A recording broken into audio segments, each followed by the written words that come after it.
पण असं तरी काय वाटतं तुला की तू जसं की इमॅजिन करता ना कधी कधी, जसं मी आता म्हटलं की अरे मी आता लॉ तर केलेलं नाहीये, पण मला असं वाटतं की यार मी वकील चांगला बनवू शकतो किंवा मला वकील बनायची इच्छा आहे, असं तुला काहीतरी बनावंसं वाटत असेल ना?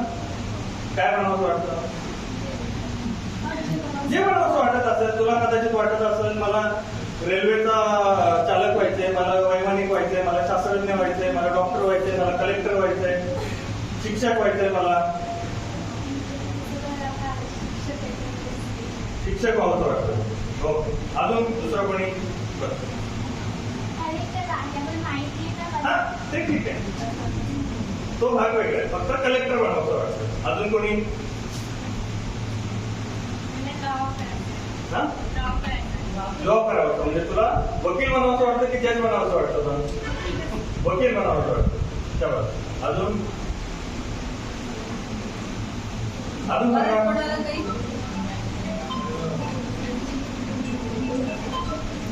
सांगा ना, सगळे काय विचारतात? हा PSI बनावंसं वाटतं, IPS नको? हा अजून चल तू सांग. हा तू तू हा सांग ना, घाबरते काय? हा नर्सिंग बनायचंय, ठीक आहे. तू सांगा ताई. हा तू सांग ना, काय घाबरतं काय? एखाद्याला वाटेल मला गृहिणीच बनायचं फक्त, तर ते सांगू शकता. तू सांग. हा सांग तू. पोलीस. पण बघ आता पोलीस मध्ये पण तुला बनायचे 3 चान्सेस आहेत. एक तर खाली हवालदार पण बनू शकते, PSI पण बनू शकते, IPS पण बनू शकते. त्यातलं काय?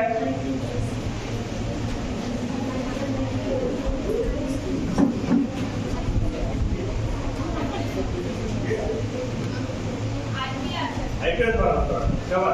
अजून सांग. बरं तूच सांग जिथे सगळे बोर्ड दाखवते, तू सांग काय बनावंसं वाटतं तुला? हा बरं, पण तरी मी तुला विचारतो.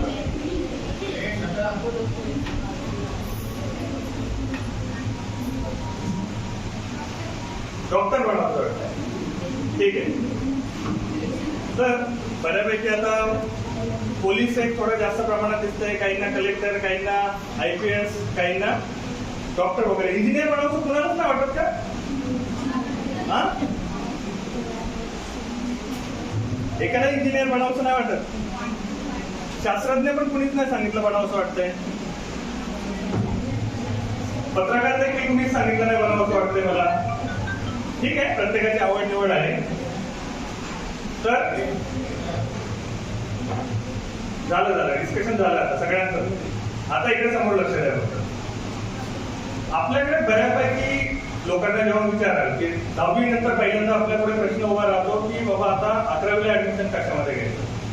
ठीक आहे, आता आपण जे बऱ्यापैकी वेळा सांगितलं की किंवा आपण सांगून उभं राहून सांगायला जेव्हा घाबरतो की आपल्याला नेमकं काय बनायचंय, तर त्यावेळेस आपण जेव्हा आपल्या आजूबाजूला पाहतो खूप सारी लोक इथे तयारी करत असतात पोलीस भरतीची किंवा फॉरेस्ट गार्ड आले की त्याची. त्यामुळं स्पर्धा परीक्षांमध्ये देखील आपल्याला एक ह्या दोन्हींच्या पलीकडे काय आहे की काय काय ऑप्शन्स आहेत स्पर्धा परीक्षांमध्ये ते माहिती नसतं. बऱ्याचदा आपण फक्त विचार करतो की आपल्याला डॉक्टर बनायचंय किंवा इंजिनियर बनायचंय, कारण का आपल्याला त्याच्या पलीकडचे काय काय ऑप्शन आहेत, त्याच्यामध्ये काय काय करिअर संधी आहेत किंवा त्याच्यामध्ये आपण कशा प्रकारे काम करू शकतो किंवा आपला रोल काय असणार आहे हेच गोष्टी आपल्याला समजत नाही. तर आता 10वी नंतरचा पहिला प्रश्न येतो की चला आर्ट्स, कॉमर्स किंवा सायन्स या तिन्हीपैकी काय घ्यावं, किंवा ज्यांना काहींना फारच लवकर पैसे कमवायची गरजही असू शकते, कौटुंबिक परिस्थिती वगैरे नसेल, तर ते लोकांना वगैरे वाटतं की आपण चला 10वी नंतर ITI वगैरे मध्ये असं काहीतरी ऍडमिशन घेऊ, पटकन कामधंदा लागू आणि मग पैसा कमवून आपल्या कुटुंबाला वगैरे मदत करू शकतो. असे मी करू शकता, पण मला वाटतं त्याच्याच बरोबर साईड बाय साईड कुठे ना कुठेतरी 11वी 12वीला कुठलं तरी ऍडमिशन घ्यावं. आणि माझी तर इच्छा अशी राहते की प्रत्येकाने कमीत कमी 12वी करावं. 12वी नंतर मग तुम्हाला आवडतं पाहिजे तर ITI किंवा इतर वेगवेगळे कुठल्या तरी क्षेत्रामध्ये जर जायचं असेल तर जाऊ शकता. तरी त्यानंतर की ह्या 3 क्षेत्रांपैकी कुठलं क्षेत्र घ्यावं. तर ज्याला डॉक्टर किंवा इंजिनियरच बनायचं आहे तर त्याने BA किंवा 11वी आणि 12वीला आर्ट्स किंवा कॉमर्स घेऊन तर शक्य नाहीये, त्याला ते कंपल्सरी सायन्सच घ्यावं लागेल. परंतु ज्यांना ह्युमॅनिटीज मध्ये जायचंय, पत्रकारितेमध्ये जायचंय, लॉ मध्ये वगैरे जायचंय, तर त्या लोकांनी आर्ट्स वगैरे घेतलं तरी चालू शकतं. अजून मला तुमच्यापैकी एकाने सांगितलं नाही की बँकेत काम करायची इच्छा आहे. कुणालाच नाही वाटत का बँकेत वगैरे जाऊन काम करू शकतो आपण? हा, किती लोकांना वाटतं बँकेत काम करावं? हात वरती करा. तुम्हाला मनापासून वाटत असेल तर हात वरती करा. बँकेत कोणाला जायची इच्छा वाटत नाही. बँकेचे अधिकारी खूप त्रास देतात ना. ती लोकांना त्रास देण्याची किंवा लोकांचं भलं करण्याची संधी आहे ना तुमच्याकडे. जर लोक तुम्हाला वाटत असेल की बँकेचे अधिकारी त्रास देतात, त्याच्यामध्ये पण सरकारी बँका आणि खाजगी बँका दोन्हीमधलं वातावरण फार वेगळं असतं. सरकारी बँकांमध्ये गेल्यानंतर तुम्हाला असं वाटत असेल की अधिकारी सारखेच चिडतात आपल्यावर, बरोबर आहे की सारखे इकडे जा तिकडे जा, या लाईनीत उभे राहा, त्या लाईनीत उभे राहा, हा फॉर्म भरून आणा, मला नका विचारू, त्याला जाऊन विचारा. आणि हे जर तुम्ही प्रायव्हेट बँकांमध्ये अजून तुम्हाला अनुभव आलेला नसेल, तुमच्या आईवडिलांना वगैरे कदाचित माहिती असेल, काही प्रायव्हेट बँकवाले, मी अजून माझी HDFC बँक आहे मागच्या 10-12 वर्षापासून, मला हार्डली क्वचित कधीतरी बँकेत जावं लागतं. बऱ्याच वेळा ते प्रायव्हेट बँकवाले, आता इथे गडचिरोलीमध्ये नाही पण जेव्हा मी मुंबई किंवा पुण्यामध्ये होतो तेव्हा ते बँकेतला माणूस माझ्या घरी यायचा आणि कुठला फॉर्म भरून पाहिजे असेल किंवा काही कर्ज प्रकरण वगैरे असेल तर तो माझ्या घरी येऊन या सगळ्या सोयी सुविधा मला द्यायचा. तर हा दोन्हीमधला पण फरक आहे ना. म्हणजे तुम्हाला जर बँकेतला अधिकारी व्हायचा आहे तर ज्या गोष्टींनी तुम्हाला त्रास झालेला असतो तर त्या तुम्ही असं करू शकता की आपण अधिकारी बनून ही काही ना काहीतरी कमीत कमी आपल्या पुरतं तरी बदलू शकतो. पण कदाचित तुम्ही कधी कधी सरकारी बँकेत गेल्यानंतर एखादा अधिकारी फारच चांगला वाटतो तर त्याच्याबरोबर तुम्हाला चांगलं वाटतं की नाही वाटत? बिलकुल तसंच आहे. तर हे झालं असं 11वी-12वी. बाकी ऍक्च्युली जेव्हा तुम्हाला पुढच्या करिअर संधी सांगेल त्यावेळी तुम्हाला अगोदर लक्षात येऊन जाईल की आपल्याला आर्ट्स मध्ये घ्यायचे ऍडमिशन, कॉमर्स मध्ये घ्यायचंय की सायन्स मध्ये घ्यायचंय. ठीक आहे. मेडिकल मध्ये सांगितलं 11वी-12वीला फिजिक्स, केमिस्ट्री, बायो हा ग्रुप कंपल्सरी तुम्हाला लागतो. त्यानंतर तुम्हाला नीटची एक्झाम द्यावी लागते, ज्याचा बरेच गोंधळ चालू वगैरे होता ना. तुम्ही 12वीला आहात ना कोणी? आहे नीट कोण कोण देणार आहे? इथे पण आर्ट्स आहे इथे, सायन्स नाही आहे. हां, ओके ओके. मग तुम्हाला आता मेडिकल आणि इंजिनिअरिंग फार जास्त सांगून काय फायदा नाहीये. म्हणजे 9वी-10वीचे जे मुलं आहेत त्यांच्यासाठी म्हणून की 12वी नंतर मेडिकलला जाण्यासाठी सध्या नीटची एक्झाम असते. अगदी नर्सिंगला जाण्यासाठी सुद्धा तुम्ही इथे जे करता लोकल लेवलला कुठल्या तरी संस्थेमध्ये जाऊन, ते नर्सिंग नाही, ते नर्सिंग असिस्टंट वगैरे तसले कोर्सेस राहतात. जेव्हा नंतर तुम्हाला 11वी-12वी नंतर 12वी नंतर जेव्हा MBBS, BAMS किंवा अशा वेगळ्या कोर्सेसला जावं लागतं तेव्हा तिथेही तुम्हाला एक कॉम्पिटेटिव्ह एक्झाम द्यावी लागते. ठीक आहे. तशीच इंजिनिअरिंगला देखील आहे, JEE आहे, MSCET आहे, या तुम्हाला परत त्याच्यामध्ये कॉम्पिटेटिव्ह एक्झाम देऊन परत पुढे जावं लागतं. इंजिनिअरिंग मध्ये पण 8-10 जवळपास 20-25 वेगवेगळ्या ब्रांचेस आहेत. काही इंजिनियर तुम्ही पाहिले असेल, काही माझ्या कॉम्प्युटर पुढे दिसतात तुम्हाला, मूवीज मध्ये वगैरे पाहत असेल ना, ते कॉम्प्युटर IT वाले इंजिनियर. काही इंजिनियर तुम्ही असे पाहत असाल की चिप्स वगैरे टाकतात का तुम्हाला, आतमध्ये वगैरे असतात किंवा मोबाईलच्या आतमध्ये असणारे जे छोटे पार्ट्स आहेत त्याच्यामध्ये काम करायची इच्छा असेल तर तो इलेक्ट्रॉनिक्स इंजिनियर.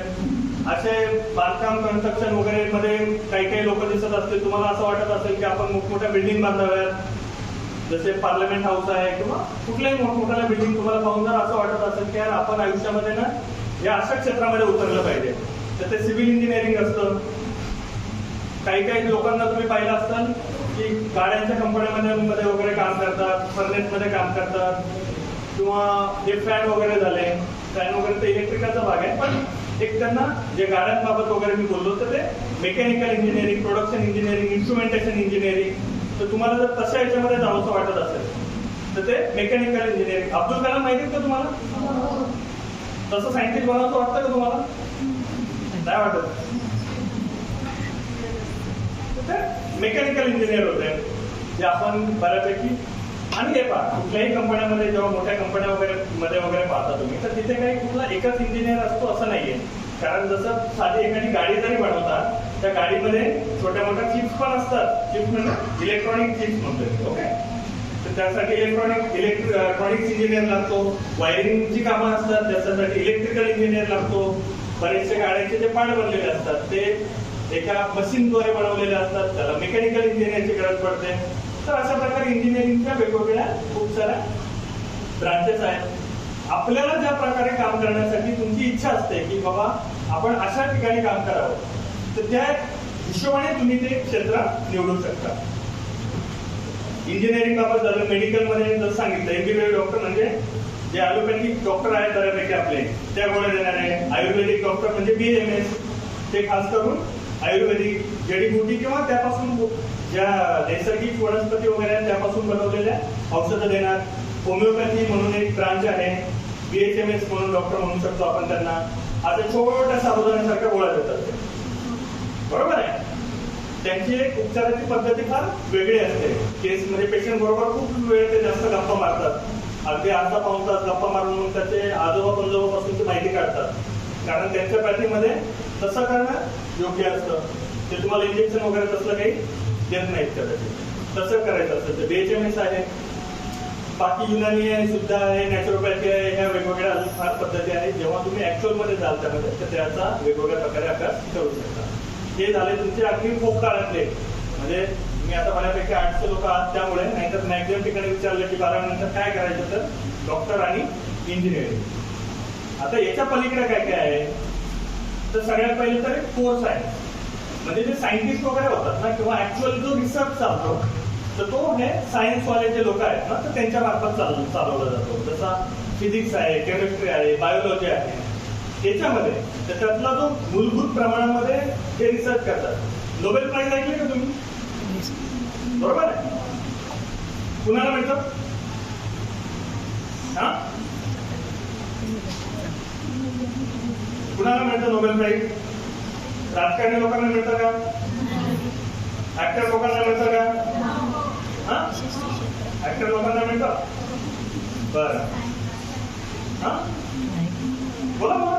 आपण गप्पा मारायचं नंतर. नाही नाही, मग दुसरं कोणाला मिळतं? सायंटिस्ट लोकांना मिळतं. लेखक वगैरे लेखकांना मिळतं. एखाद्या लेखकाचं नाव सांगाल का? रवींद्रनाथ टागोर. आपल्या भारतातले एखादे लेखक? रवींद्रनाथ टागोर. रवींद्रनाथ टागोर नाही तर त्यांना मिळालं होतं. आत्ता एवढ्यात तुम्हाला मिळालं माहिती का तुम्हाला? कैलास सत्यार्थी नाव ऐकलंय का तुम्ही? कैलास सत्यार्थी. हा, ते नाही ऐकलं. एका मुलीने ऐकलंय फक्त कैलास सत्यार्थी. म्हणजे शांततेच्या वगैरे क्षेत्रामध्ये वगैरे पीसच्या बाबत जे लोक काम वगैरे करतात अशा काही संस्था त्यांना देखील. तर मला सांगायचा असा मुद्दा होता, शास्त्रज्ञ हे मूलभूत गोष्टींवर संशोधन ते करत राहतात ना. असं वेळ लागल्यासारखं कंटिन्युअसली संशोधन यांना याची फळं कुठे ना कुठेतरी कधीतरी मिळतात किंवा ते फळ मिळण्यासाठी कोणी काम करत नसतं, त्याला त्याची आवड असते म्हणून करत असतात ते लोक. तरी असे शास्त्रज्ञ जे आहेत त्या कोर क्षेत्रामध्ये पहिल्यापासून त्यांचं संशोधन त्याच्यामध्ये चालू असतं. जसं आता तुम्ही नेमके याचे तुम्हाला 9वी 10वीला ते आवडतं सारणी वगैरे आहे का? मेंडेलिव्हची आवडतं सारणी आहे का? पॉलिसेन्सिटिव्ह प्रिन्सिपल, मला मराठीमध्ये वेगळे शब्द असतील कदाचित ते थोडेफार. मी आता विसरलो, मी मराठी मीडियमचाच आहे. पिरियॉडिक टेबल वगैरे आवडतं सारणी ना, आवडतं सारणी बोलतात ना त्याला. त्यामध्ये जे काम केलेले आहे ते सगळे शास्त्रज्ञ अशा मूलभूत गोष्टींवर काम करणारे शास्त्रज्ञ असतात. तशा प्रकारचं काम करायचं असेल तर तुम्हाला BSc मध्ये फिजिक्स, केमिस्ट्री, बायोलॉजी याच्यामध्ये तुम्हाला ज्यामध्ये आवड असेल. बायोलॉजीमध्ये परत त्याच्यामध्ये बॉटनी असते, वनस्पतीशास्त्र. झुलॉजी म्हणजे प्राणीशास्त्र. केमिस्ट्रीमध्ये तुम्हाला आता 9वी 10वीला ते नसेल कदाचित, प्रयोग असतात ना परीक्षा नळीमध्ये, एक सोल्युशन इकडून टाका, दुसरं हे टाका आणि त्याच्यामध्ये काही ना काहीतरी वेगळं आउटकम निघतं. अशा आहे. फिजिक्स आहे, बरोबर आहे. न्यूटनचा लॉ आहे. न्यूटन बनायचं असेल तर फिजिक्स, आईन्स्टाईन बनायचं असेल तर फिजिक्स. ओके. त्यानंतर बीकॉम. तुमच्यापैकी एकाने मला सांगितलं नाही की आपल्याला बीकॉम व्हायचं. बीए कोणाला वाटतं? तुम्हाला काहीच नव्हतं वाटत नाही. मला वाटतं तुम्हाला नंतर 12वी नंतर शिकून घरी जाऊन पोळ्यात वाजवायच्या वाटतात फक्त. मग तुम्ही सांगत पण नाही, बोलत पण नाही, बीकॉम पण नाही बनावं वाटत. आता ठीक आहे, 11वी-12वीला जे आहे त्यांना तर नाही शक्य, पण जे 9वी-10वीला वगैरे आहेत, तुम्हाला माहित असेल की बीकॉम वाले करतात काय नाही. ते बँकांमध्ये जे काम करतात ना, खास करून प्रायव्हेट बँकांमध्ये, हे बऱ्यापैकी लोक असतात बीकॉम वाले, बॅचलर इन कॉमर्स, अर्थ, पैसा. जिथे जिथे पैशावाले क्षेत्र वगैरे राहतात तिथे तिथे या लोकांची फार मोठ्या प्रमाणामध्ये डिमांड असते. त्यानंतर सीए माहिती का तुम्हाला, चार्टर्ड अकाउंटंट. हे एवढ्या मोठमोठ्या ज्या कंपन्या आहेत त्यांचा लेखाजोखा असतो. तुमच्या घरी एक बजेट असेल ना, तुमचे पप्पा काहीतरी पैसे कमवून आणत असेल आणि एक प्रमाणे खर्च पण करत असतील, बरोबर आहे. मोठ्या मोठ्या कंपन्या असतील, दुकानं असतील, यांनी काहीतरी खर्च पाणी असेलच ना. ते काही ना काहीतरी वस्तू विकत घेत असतील, कामगारांचे पगार देत असतील, त्यानंतर काही प्रमाणामध्ये वस्तू विकल्यानंतर कमी किमतीत घेऊन जास्त प्रमाणामध्ये विकत असतील किमतीमध्ये, त्याच्यामध्ये काही ना काहीतरी प्रॉफिट वगैरे होत असेल की नाही त्यांचं, नफा. मग ह्या सगळ्याचा हिशोब कोण करत असतो? तो तर अडाणी माणूस असतो बऱ्यापैकी वेळा, मारवाडी, बरोबर आहे. तो काय करत असतो? त्याला फक्त पैशाचं गणित माहिती आहे. कमीत कमी किमतीमध्ये गोष्ट विकत घेऊन जास्तीत जास्त किमतीमध्ये विकायची. त्याचा लेखाजोखा एवढा कोण सांभाळत बसणार आहे? किंवा ते त्याला प्रत्येकाला आपले कायदे असतात, इन्कम टॅक्स वगैरे, माहिती का तुम्हाला? ऐकलेत काय शब्द? इन्कम टॅक्स फाईल करायचं वगैरे, असं त्यांचे आई वडील नोकरी वगैरे करतात, त्यांच्या घरामध्ये हे शब्द ऐकलेले असतील कदाचित, इन्कम टॅक्स फाईल वगैरे करायचं आम्हाला.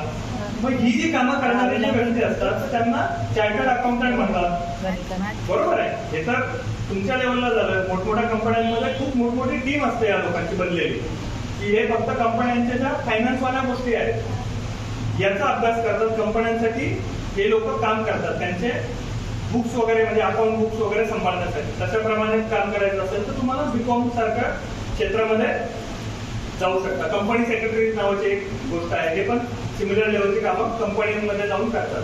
तर खास करून या ज्या मोठमोठ्या गोष्टी 3-4 पाहिल्या तर बँकिंग, फायनान्स, चार्टर्ड अकाउंटंट, यांना पण फार मोठी डिमांड आहे आणि खूप मोठ्या प्रमाणामध्ये पैसे कमवायचे संधी या लोकांना वगैरे असतात. त्याच्या पण मोठमोठ्या एक्झाम असतात, 3 लेवल असतात चार्टर्ड अकाउंटंटच्या. तुमचं ग्रॅज्युएशन वगैरे झाल्यानंतर तुम्ही देऊ शकता त्या 3 लेवल. त्या 3 लेवल पास झाल्यानंतर तुम्ही सीए म्हणून आपली स्वतःची प्रॅक्टिस सुरू करू शकता. त्यानंतर तिसरं एक महत्वाचं क्षेत्र आहे आर्ट्स. म्हणजे मी हे तुम्हाला आता प्लेन सांगतोय, अजून बाकी करिअर ऑप्शनवर वेगवेगळे सांगायची नंतर पुढे येईल. आर्ट्स बऱ्यापैकी आपल्याकडे जिथे कॉलेजेस जे आहेत की बीए ची भरपूर सारी कॉलेजेस आहेत, पण काय करणार तुम्ही बीए म्हणून नुसतं? बीए आपण करतो, बऱ्याचशा गोष्टींमध्ये करतो, कोणी हिस्ट्रीमध्ये करतं, कोणी मराठीमध्ये करतं. आणि दुर्दैवाने सांगतो, म्हणजे आमच्याकडे बऱ्याच वेळी मुलं इंटरव्ह्यूला वगैरे येतात, आमच्याकडे काही जागा निघतात. जर 2 वर्षानंतर 25 व्हॉलंटिअरच्या जागा असतात तर 2 वर्षासाठीच असतात. तर त्यातल्या येणाऱ्या लोकांना जेव्हा विचारतो आम्ही, बीए झालेल्या, मराठीमध्ये ज्याने बीए केले त्याला विचारतो की सांग रे बाबा, पु ल देशपांडे कोण होते? तुम्हाला माहिती आहे का पु ल देशपांडे? माहिती? कवी होते. अजून कोण वेगळं सांगेल? नाटककार होते. अजून सांगा, चुकलं तर चुकलं. मी कुठे तुमचे मार्क्स कापायला बसलो काही? हा, शेक्सपियर माहिती आहे का तुम्हाला? हा, अरे म्हणजे माहिती आहे का? म्हणजे तुम्हाला काय, त्याची पूर्ण कुंडली नाही विचारत आहे, पण कोण होता? म्हणजे तो पिक्चर मध्ये काम करायचा, गाणे म्हणायचा, डान्स करायचा, नाटक करायचा, असे. पाण्याचं सूत्र माहिती आहे का तुम्हाला? काय पाण्याचं सूत्र? तुषारमध्ये सूत्र करायच्या. आणि हायड्रोक्लोरिक ऍसिडचं खरी हुशारमध्ये. माझ्याकडे बीएससी झालेली मुलं आली होती मॅडम इंटरव्ह्यूसाठी, त्यांना HClचं सूत्र विचारलं होतं, त्याला येईना. याचा मुद्दा असा आहे की आपण फक्त बऱ्याच वेळा ऍडमिशन घ्यायचं म्हणून घेतो, जर तिथं कधी लक्षात येत नाही किंवा आपण त्याच्यामध्ये अभ्यास करत नाही, आणि असं शिक्षण हे पूर्णपणे व्यर्थ आहे. जर आपण पूर्ण एवढ्याला डिग्री घेतल्या किंवा जसं मी आता पटकन म्हटलं तुम्हाला शाबास, कारण तुम्हाला सांगता आलं, हे जर तुम्हाला सांगता आलं नसेल तर मी काय म्हटलं असतो की अरे काय फायदा नाही. म्हणजे जर आपल्याला अगदी बेसिक, तुम्हाला मी बेंझिनचं सूत्र विचारत नाही, त्याचं ते जर तुम्हाला काढायला सांगितलं ती अणूची संरचना तर ती फार अवघड आहे ना. पण जर पाण्याचं सूत्र साधं आपल्याला येत नसेल तर मग आपण जॉब मार्केटमध्ये कसं स्वतःला प्रस्थापित करणार आहोत ना. कारण शेकडोनी नाही कित्येक करोड लोक दरवर्षी पास आउट होतात. नोकऱ्या आहेत का तेवढ्या प्रमाणामध्ये नाहीये. तर त्या का नाहीयेत? नोकऱ्या सगळ्या कुणासाठी आहे मी सांगतो तुम्हाला. BA करणाऱ्यासाठी पण नोकरी आहे आणि ज्यांनी फार हुशार आहे, खूप चांगल्या ठिकाणावरून काहीतरी केले, बऱ्याच वेळा असं आढळून येईल तुम्हाला त्याच्यामध्ये देखील त्याला नोकरी मिळू शकत नाही. कारण जॉब मार्केटमध्ये गेल्यानंतर तुम्हाला तुमचे जे पर्सेंटेज वगैरे आहे ते कोणी विचारणार नाही. म्हणजे ठीक आहे, त्याचा रिस्पेक्ट आहे, परंतु ह्या पलीकडे तुम्हाला येतंय किती, तुमच्यामध्ये कौशल्य किती आहे, तुम्ही त्या पुस्तकी ज्ञानापलीकडे अजून काय काही गोष्टी आत्मसात केलेल्या आहेत तुमच्या आयुष्यामध्ये, की एखाद्या डिफिकल्ट अवघड परिस्थिती तुम्हाला हाताळण्याची जर वेळ आली तर त्यामध्ये तुम्ही ती हाताळू शकता का. एखाद्या कंपनीमध्ये भले तुम्हाला कामाला घेतलंय पण त्या कंपनीमध्ये तुमच्या कामापलीकडे अचानक एक काहीतरी वेगळा अपघात झाला किंवा लोकांमध्ये काय झालं तर त्या ठिकाणी तुम्ही कशा प्रकारे रिस्पॉन्ड करता, याला इंटरपर्सनल स्किल्स म्हणतात, लाईफ स्किल्स म्हणतात. ह्या गोष्टी तुमच्यामध्ये किती समाविष्ट आहेत ह्या गोष्टींमध्ये देखील फार महत्वाच्या आहेत. आणि आयुष्यात तुम्हाला वर किंवा खाली ह्या गोष्टी घेऊन जातात तुम्हाला पुस्तकी ज्ञाना पलीकडे देखील. म्हणून तुम्ही काही वेळा पाहिलेले असेल काही प्राध्यापक वगैरे त्यांना खूप म्हणजे जगामध्ये ओळख असते, देशामध्ये ओळख असते, पण बऱ्याचशा वेळी आपण पाहतो की भरपूर झाले, PhD झाले, पण त्याला आपल्या घरामध्ये देखील कोणी तेवढी प्रमाणामध्ये किंमत मिळत नाही किंवा आजूबाजूला देखील मिळत नाही. ही गोष्ट का होते बऱ्याचदा? कारण त्या डिग्री बरोबर, त्या PhD बरोबर तुमच्यामध्ये ज्ञान किती आलंय. बरोबर आहे, कागदाची तर डिग्री सगळ्यांकडेच आहे, बरोबर आहे, BCom किंवा PhD झालेले शेकडोनी आहे, पण त्यामध्ये ज्ञानी लोक किती आहेत. तर त्या ज्ञानी लोकांना किंमत आहे आयुष्यामध्ये, एवढं गोष्ट लक्षात ठेवा. त्याच्यामुळं फक्त डिग्री कंप्लीट करण्याच्या पलीकडे देखील ज्ञान आणि त्याच्याबरोबर अजून एक प्रकारचे कौशल्य या गोष्टी फार महत्वाच्या आहेत.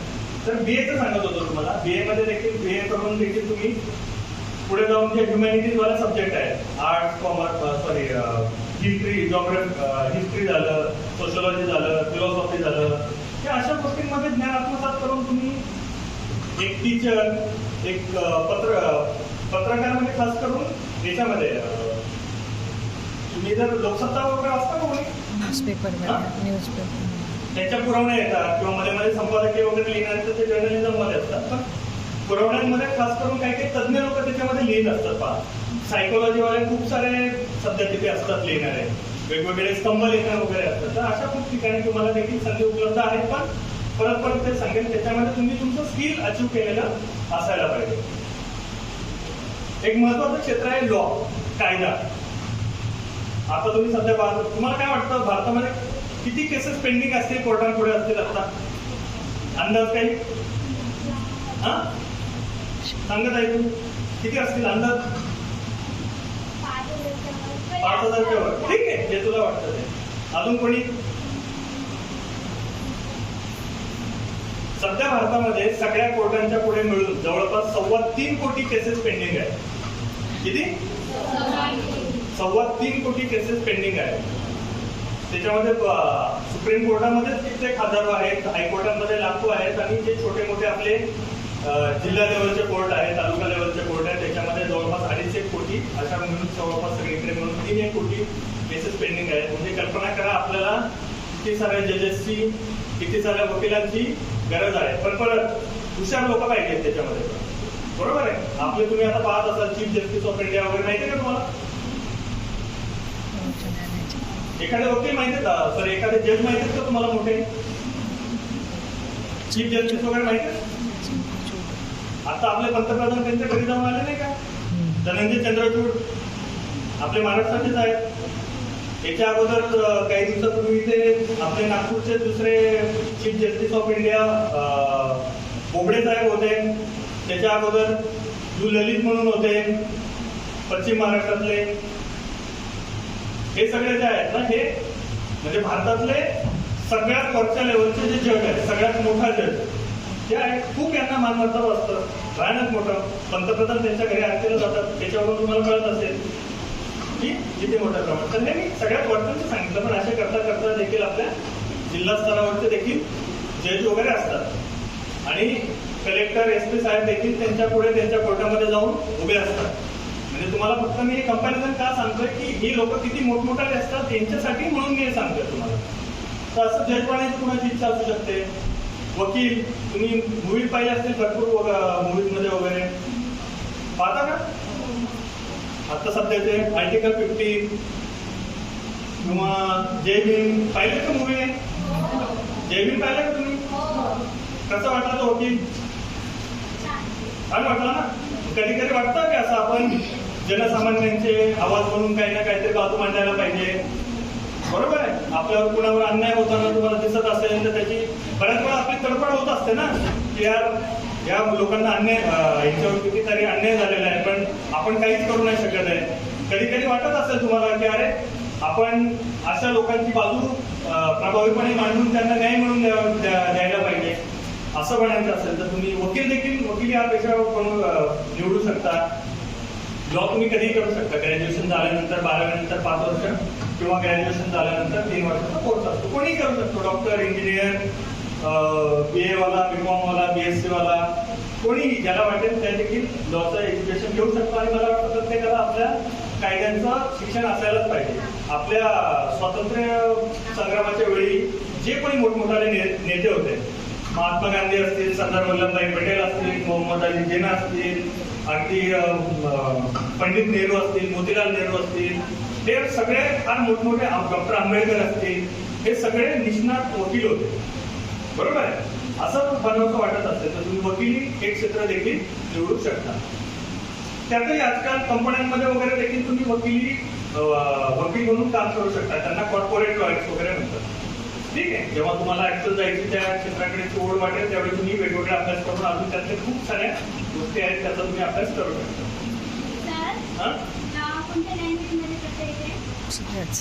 शक्यतो तर इंग्लिशच असतो. अभ्यासक्रम वगैरे बऱ्यापैकी इंग्लिशमध्येच असतात. पण ठीक आहे, घाबरायची गोष्ट नाहीये. बघा तुम्हाला काय होतं, बऱ्याच वेळा आपण ना इंग्रजीचा फार मोठा पाऊल केलेला असतो. ठीक आहे. तुमची शाळा मराठी मीडियम आहे का? तुमची तरी जिल्हा लेवलची शाळा आहे. बरोबर आहे. ते इथं जिल्ह्याच्या मुख्यालयापासून तुम्ही असे चालत चालत चालत येता. आम्ही ज्या शाळेमध्ये शिकलो, माझी शाळा पुणे जिल्ह्यातील जुन्नर तालुक्यातील एका खेडेगावाची शाळा. ठीक आहे. म्हणजे जिल्ह्याच्या ठिकाणापासून एक 95 किलोमीटर दूरवर असलेलं गाव. मी देखील मराठी मीडियम मध्ये शिकलेला माणूस आहे. बरोबर आहे. पण जेव्हा तुम्ही थोडं थोडं पुढे जाता ना, तुमच्यासारखंच मुलगंड आमच्यामध्ये देखील होतं. बरोबर आहे. जेव्हा खास करून अगदी शाळा जरी बदलायची वेळ आली ना तरी अशी लाज वाटायची. आता कसं जाऊन लोकांशी बोलू, आता कसे नवीन मित्र बनवू. ठीक आहे.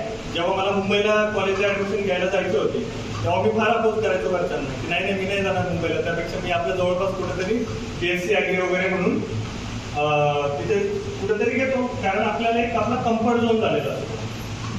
कम्फर्ट झोन कळतो तुम्हाला? म्हणजे आपण त्याच्यामध्ये खुश असतो. अशा कोशामध्ये बाहेर पडायला म्हणजे आपल्याला वाटत तर असतं आपण की वेगळ्या क्षेत्रामध्ये जाऊन काहीतरी करावं, पण आपल्याला ना खूप अशी भीती वाटत असते की यार तिथं जाऊन मला लोक हसतील, तिथं जाऊन मला हे होतील. तर ह्या गोष्टी आहेत ना, तुम्ही एकदा उडी मारून पहा. तो जो आपला कम्फर्ट झोन सोडून थोडा त्याच्या पलीकडे जाऊन पहा, तुम्हाला ऑटोमॅटिक रस्ता मिळत जातो. जसं तुम्हाला आता वाटत असेल की आपल्याला लॉ बाबा करायची इच्छा तर आहे पण मराठीमध्ये काही नाही, तुम्ही त्याच्यामध्ये पडला. तुम्ही तलावाच्या काठी बसून असं म्हणू शकाल की मला पोहताच येत नाहीये, त्याच्यासाठी पाण्यात तर उतरावंच लागणार ना. पाण्यात उतरल्यानंतर थोड्या गटांगळा खाणारच आहे. प्रत्येकानेच तर खाल्लेले असतात. पण त्या गटांगळा खाऊनच तर तुम्ही पोहायला शिकणार. तेव्हाच तुम्ही हे करा. पाण्याच्या किनारी बसून तर म्हणू शकत नाही आपण की मला ऑटोमॅटिक पोहायला येणार आहे म्हणून. बरोबर आहे. तर तशाच पद्धतीचं आहे. तिसरी गोष्ट एक आहे चांगलं करिअर ऑप्शन वगैरे सध्या hotel management, travel and tourism management. आपल्या इथं गडचिरोलीचा भाग सोडून द्या, पण तुम्ही बाहेर नागपूरला किंवा मुंबई पुण्यामध्ये वगैरे किंवा मूव्हीज मध्ये वगैरे पाहिलेलं असेल, खूप मोठमोठे हॉटेल असतात. बरोबर आहे. मग या हॉटेलमध्ये काम करणारे लोक कोण असतात? तिथे एकेका रूमचं भाडं 30, 40, 50 हजार रुपये असतं. जेवायला गेल्यानंतर बिल तुमचं एका माणसाचं 3, 4 वगैरे हजार असतं. तुम्ही विचार करा, अशा ठिकाणी काम करणाऱ्या लोकांना देखील पगार पाणी भरपूर असतं. बरोबर आहे. संधी खूप आहेत बाहेर, फक्त आपण इथून बाहेर पडून त्यांना कुठेतरी शोधायचा प्रयत्न करायला पाहिजे. तर तिथे हॉटेल मॅनेजमेंट ज्यांनी कोर्सेस वगैरे केलेले आहेत ना, सुरुवातीला ठीक आहे, अगदी कस्टमर सर्व्हिस पासून हे करायला सुरुवात करावी लागते. पण 4-4, 5-5 वर्ष झाल्यानंतर तुम्हाला अगदी लाखोंमध्ये पगार असतो महिन्याला. ठीक आहे, म्हणजे माझे काही मित्र आहेत त्यांनी केलेलं आहे, आता 8-10 वर्षांची सर्व्हिस झाल्यानंतर त्यांना अगदी 3 ते 4 लाख रुपये महिन्याला पगार आहे हॉटेल मॅनेजमेंट करून. सध्या भारतामध्ये ट्रॅव्हल आणि टुरिझम म्हणजे प्रवास आणि प्रवासाची रिलेटेड असणाऱ्या खूप साऱ्या गोष्टींची क्रेज वाढलेली आहे, खास करून करोनाच्या नंतरची. तर ते सुद्धा खूप चांगलं क्षेत्र आहे. म्हणजे मला पण फार आवड आहे याच्यामध्ये की फिरायला जाणं किंवा तिथे काही ना काहीतरी त्या गोष्टी एक्सप्लोर करणं. मग त्या ठिकाणी एक तुम्ही चांगला गाईड होणं किंवा त्या लोकांना आल्यानंतर आपल्याकडे साधी होमस्टे वगैरे गोष्टी असतात आणि याला सरकारचं देखील फार मोठ्या प्रमाणामध्ये तुम्हाला आर्थिक पाठबळ मिळतं. तुम्हाला जर काही तुम्हाला घरगुती याच्याप्रमाणे जर सुरू करायचं असेल छोटंसं, त्याला हॉटेल नाही म्हणू शकत, पण आपल्या घरामध्ये एक खोली तुम्ही पाहुण्यांसाठी देऊ शकता. त्याला होमस्टे नावाची गोष्ट म्हणतात, होमस्टे. ठीक आहे, लोकांना तुमचं ग्रामीण जीवन अनुभवायचं असतं. मी सांगतो तुम्हाला गॅरंटी देऊन, भामरागडमध्ये जर सुरू केलं ना लोकांनी, थोडं भामरागडमध्ये घाबरतील बाहेरचे लोक येणारे, पण कदाचित तिकडे आपल्या धानोराच्या आसपास वगैरे जर होमस्टे जर कोणी सुरू केलं ना आणि लोकांना सांगितलं की येऊन झोपडीमध्ये राहा आमच्या गावामध्ये, लोक तुम्हाला 500-1000 रुपये दिवसाचे देऊन तिथे येऊन राहू शकते. कारण बाहेरच्या लोकांना ह्या गोष्टींचा अप्रूप आहे. तुम्हाला अप्रूप कुठल्या गोष्टीच असतं? कॉस्ट लाईफस्टाईलचं. 5 स्टार हॉटेलमध्ये जाऊन कधी राहायला मिळेल असं मस्तपैकी भारी कधी. कारण का तुम्ही हे रोज जगता, तुम्हाला वेगळ्या गोष्टी पाहिजे असतील. बाहेरच्या लोकांना ते तिकडे रोज जगतात, त्यांना ह्या गोष्टींचा अप्रूप आहे. तर त्यासाठी जर तुम्हाला अशा क्षेत्रामध्ये काम करायचं असेल तर हॉटेल आणि ट्रॅव्हल मॅनेजमेंटमध्ये अजून हे हवाई सुंदर्या वगैरे होतात का नाही का, एअर होस्टेस वगैरे वाटतं कुणाला बनव आहे का? बस असा कॉन्फिडन्सली हात वर आला पाहिजे. मग शोध घ्यायला पाहिजे की आपल्याला कशा प्रकारे त्याचं ट्रेनिंग आहे. आणि माझ्या मते आपल्या इथे 1-2 संस्था वगैरे आहेत की ज्या मला आता एक्झॅक्टली नाव आठवत नाही, मागे मला अप्रोच केलं होतं त्यांनी की काही मुलींना ट्रेनिंग वगैरे ते मुंबई पुण्याकडे देतात आणि त्यावेळी त्यांना तिथून मग ते जे एअर होस्टेसचं वगैरे ट्रेनिंग घेऊन त्यांना तिकडे जॉब देखील ऑफर केले जातात. बहुतेक टाटाचा का पुढचा तरी तो प्रोजेक्ट होता. आणि शोध घे, नसेल तर मला निर्विवाह केंद्रामध्ये येऊन नंतर भेट तुला मी पूर्ण माहिती काढून देऊ शकतो. ठीक आहे. टीचिंग, शिक्षक कोणाला बनावंसं वाटतं? आहे काही वर्षापूर्वीपर्यंत ना, म्हणजे शिक्षक हे खूप म्हणजे समाज मनामध्ये वगैरे आदराचं स्थान होतं आणि लोक म्हणजे टॉपर वगैरे आलेले सगळ्यात पहिल्यांदा ऍडमिशन घ्यायचे शिक्षक बनण्यासाठी.